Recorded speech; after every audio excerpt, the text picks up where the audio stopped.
2024 में एक YouTube channel मत खोलना अगर आपके पास इन 6 चीजों की नॉलेज नहीं है तो, वरना आप भी 90% यूट्यूबर्स की तरह अपनी जिंदगी के 1-2 साल बर्बाद कर लेंगे और एंड में कहेंगे कि यूट्यूब तो लक का गेम है। और इन 6 पॉइंट्स में से लास्ट पॉइंट सबसे इंपॉर्टेंट है, क्योंकि वो आपको सिर्फ एक यूट्यूबर नहीं बनाता बल्कि आपको एक रियल इन्फ्लुएंसर बनाता है। इसलिए वीडियो को स्किप करने की गलती बिल्कुल भी मत करना, वरना आपका फेल होना तय है। तो शुरू करते हैं पॉइंट नंबर 1 से, जो की है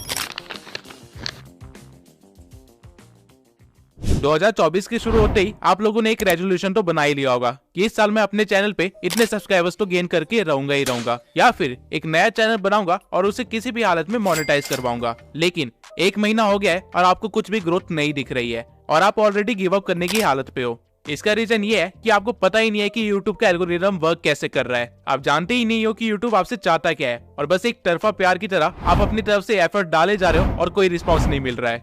YouTube एक सोशल मीडिया प्लेटफॉर्म है जो कि एड रेवेन्यू से अपनी मेन अर्निंग करता है, और हर सोशल मीडिया प्लेटफॉर्म की तरह YouTube को सिर्फ एक ही चीज चाहिए, वो है कि लोग उसके प्लेटफॉर्म पे बने रहे जितनी ज्यादा देर तक हो सकता है उतनी ज्यादा देर तक, तभी YouTube को फायदा होगा। और इसमें YouTube आपकी मदद चाहता है, आपसे एक ऐसा कंटेंट बनवा के जिसको लोग ज्यादा देर तक देखे और YouTube पे बने रहे। लेकिन 90% यूट्यूबर्स इस बात को नहीं समझते हैं और इसलिए यूट्यूब उनका कंटेंट कभी भी ऑडियंस को सजेस्ट नहीं करता है। इसे एक एग्जांपल से समझते हैं। मान लेते हैं आपने एक नया यूट्यूब चैनल खोला और आपने अपनी एक वीडियो अपलोड करी। यूट्यूब उस वीडियो के टाइटल, डिस्क्रिप्शन और कीवर्ड्स के बेसिस पे उस वीडियो को कुछ लोगों को सजेस्ट करेगा, जिसके बाद वो लोग आपके थंबनेल के बेसिस पे आपकी वीडियो पे क्लिक करेंगे और उसे देखेंगे, जिससे यूट्यूब को ये पता चल जाएगा कि आपकी वीडियो किस तरह के लोगों को पसंद आ रही है। और फिर यूट्यूब सिमिलर इंटरेस्ट वाले लोगों को आपकी वीडियो भेजेगा और फिर चेक करेगा कि वो लोग आपकी वीडियो पे कैसा रिएक्ट कर रहे हैं। यूट्यूब बेसिकली 2 चीजों को ट्रैक करता है, वॉच टाइम और एंगेजमेंट। यूट्यूब देखेगा कि जिन लोगों को उसने आपकी वीडियो सजेस्ट की थी वो कितनी देर तक आपकी वीडियो देख रहे हैं। अगर ऑडियंस उसे काफी देर तक देख रही है या फिर पूरा देख रही है तो यूट्यूब उस वीडियो को और ज्यादा प्रमोट करेगा और ज्यादा से ज्यादा लोगों को दिखाएगा, क्योंकि इस वीडियो की वजह से लोग यूट्यूब पे 7 से 10 मिनट एक्स्ट्रा रुक रहे हैं, जिससे यूट्यूब काफी मोटा पैसा छाप रहा है। वहीं अगर इस वीडियो की ऑडियंस रिटेंशन कम होती तो यूट्यूब इसे सजेस्ट करना बंद कर देता, क्योंकि यूट्यूब अपनी ऑडियंस का मूड खराब करके उसे दूसरे सोशल मीडिया प्लेटफॉर्म पे नहीं भेजना चाहता है। ठीक इसी तरह अगर आपकी ऑडियंस आपकी वीडियो पे एंगेज कर रही है, यानी कि लोग उस पे कमेंट कर रहे हैं या फिर उसे शेयर कर रहे हैं, तो भी यूट्यूब आपकी वीडियो को प्रमोट करेगा, क्योंकि अगर आपकी वीडियो शेयर की जा रही है तो लोग बाकी प्लेटफॉर्म को छोड़ के आपकी वीडियो देखने आ रहे हैं, जिससे अगेन यूट्यूब का मेन मोटिव कंप्लीट हो रहा है, लोगों को अपने प्लेटफॉर्म पे रोक के रखना। और वहीं अगर आपकी वीडियो पे कुछ ज्यादा कमेंट्स आ रहे हैं तो काफी सारे लोग कमेंट्स का रिप्लाई भी करेंगे, बहसबाजी भी करेंगे और किसी न किसी तरह एंगेज करेंगे, जिससे आपका तो मेंटल पीस खराब हो जाएगा, लेकिन यूट्यूब अपना पैसा छाप लेगा आपको कुछ एक्स्ट्रा मिनट इस प्लेटफॉर्म पे रोक के। लेकिन वहीं अगर आपकी वीडियो एंगेजमेंट ला के नहीं दे पा रही है या फिर वॉच टाइम ला के नहीं दे पा रही है तो यूट्यूब आपकी वीडियो को यूजलेस समझेगा और उस पर अपना टाइम वेस्ट नहीं करेगा। अब आधे से ज्यादा लोग इस चीज को नहीं समझ पाते हैं और वो लगातार यूट्यूब पे अपना कंटेंट डालते रहते हैं, जिसकी वजह से वो ग्रो ही नहीं कर पाते।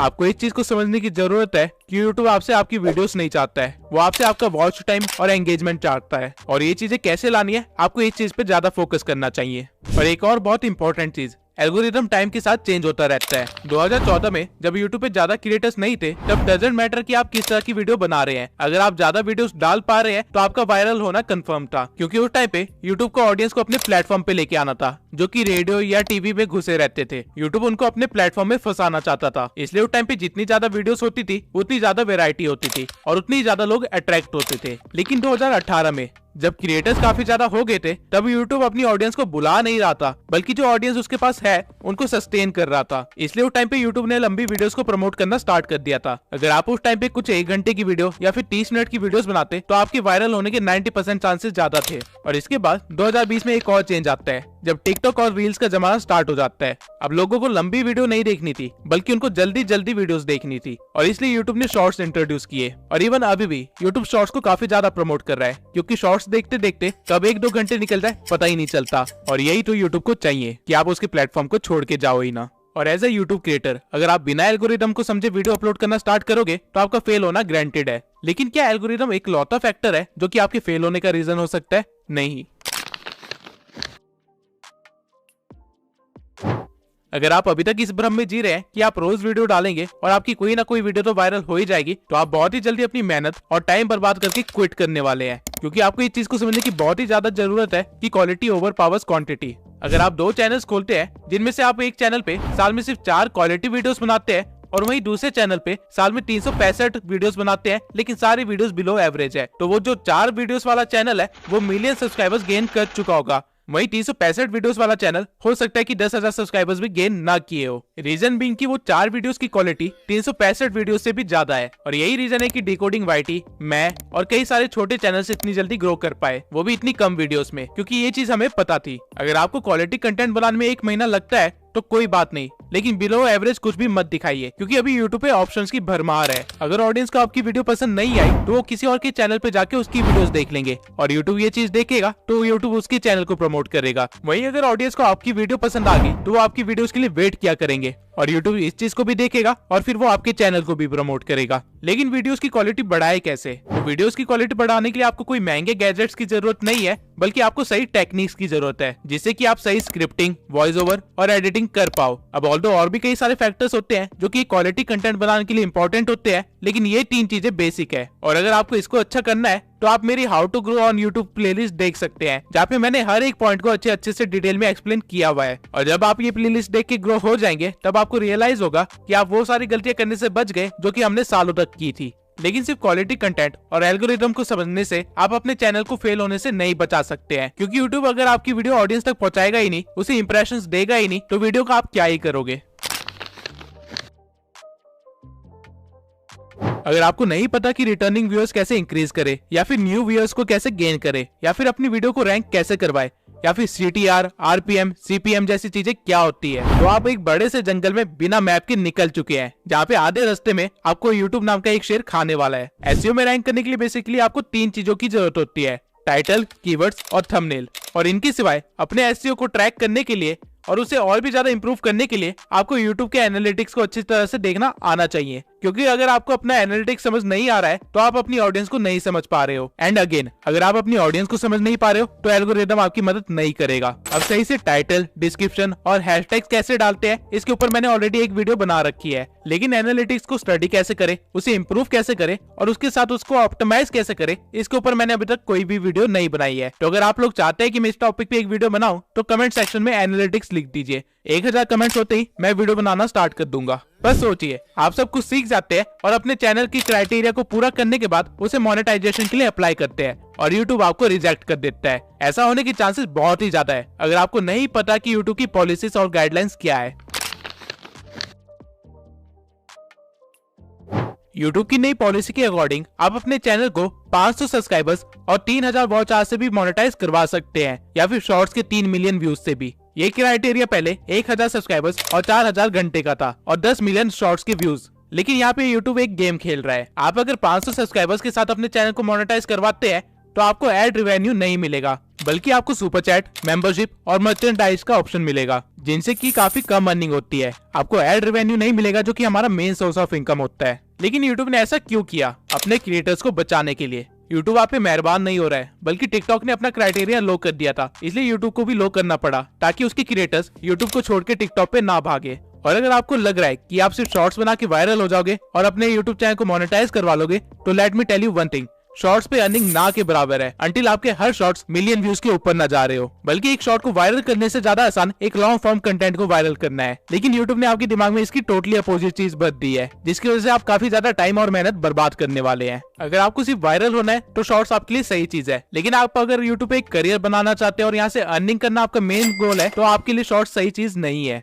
इसके सिवाय एआई के ट्रेंड में होने के कारण यूट्यूब ने एआई से रिलेटेड भी काफी सारी पॉलिसीज निकाली है, लेकिन इन पॉलिसीज में कहीं पे भी एआई वॉइस यूज करने से मना नहीं किया गया है, अंटिल आप किसी और की वॉइस को क्लोन करके अपनी वीडियो बना रहे हो। अगर आप 11 लैब जैसी किसी वेबसाइट से अपनी वॉइस जनरेट करवा रहे हो तो कोई प्रॉब्लम नहीं है, लेकिन अगर आप उसको बोलते हो कि डोनाल्ड ट्रंप जैसी वॉइस को क्लोन करके आपकी वीडियो बनाए, तो आपके लिए एक प्रॉब्लम है। सेम वे में अगर आप एआई से कोई वीडियो जीरो से एडिट करवाते हो तो कोई प्रॉब्लम नहीं है, लेकिन अगर आप किसी और का कंटेंट उठा के उसे एआई में डाल के कुछ और बनवाते हो और फिर उसे यूट्यूब पे अपलोड करते हो, तो आपके लिए एक बहुत ही बड़ी प्रॉब्लम है। और इवन आप एआई की वॉइस को भी लगातार यूज नहीं कर सकते हो डायरेक्टली, वरना वो रीयूज कंटेंट में आ जाएगा। आपको अपनी वॉइस को थोड़ा सा एडिट करना पड़ेगा। ठीक इसी तरह कॉपीराइट क्या है, इससे कैसे बचा जाता है और सही तरीके से किसी को एट्रीब्यूट्स कैसे दिए जाते हैं ताकि कभी लीगल केस में ना फंसे, इन सब की नॉलेज होना बहुत ही जरूरी है। वरना मैं ऐसे भी कई क्रिएटर्स को जानता हूँ जिनके मिलियंस में सब्सक्राइबर्स थे, लेकिन ये पॉलिसी गाइडलाइंस को वायलेट करने की वजह से रातों रात उनका चैनल गायब हो गया। कॉपीराइट के ऊपर मैं अलग से एक डेडिकेटेड वीडियो जरूर बनाऊंगा, क्योंकि ये एक बहुत ही बड़ा टॉपिक है और साथ में काफी कॉम्प्लेक्स भी है। आप कह सकते हैं कि इसको समझाने के लिए एक लॉ की डिग्री होना बहुत ही जरूरी है, क्योंकि यूट्यूब की कॉपीराइट पॉलिसी यूएसए के एक्ट के अकॉर्डिंग चलती है। लेकिन इससे डरने की कोई भी बात नहीं है, बस आपको थोड़ी सी नॉलेज होनी चाहिए ताकि आपका करियर बच सके। अब ऐसे भी कई सारे चैनल्स हैं जिन्होंने इन सब चीजों का ध्यान रखा था, लेकिन आज उनकी हालत एक नए यूट्यूबर से भी बेकार हो रखी है। लेकिन ऐसा कैसे हुआ?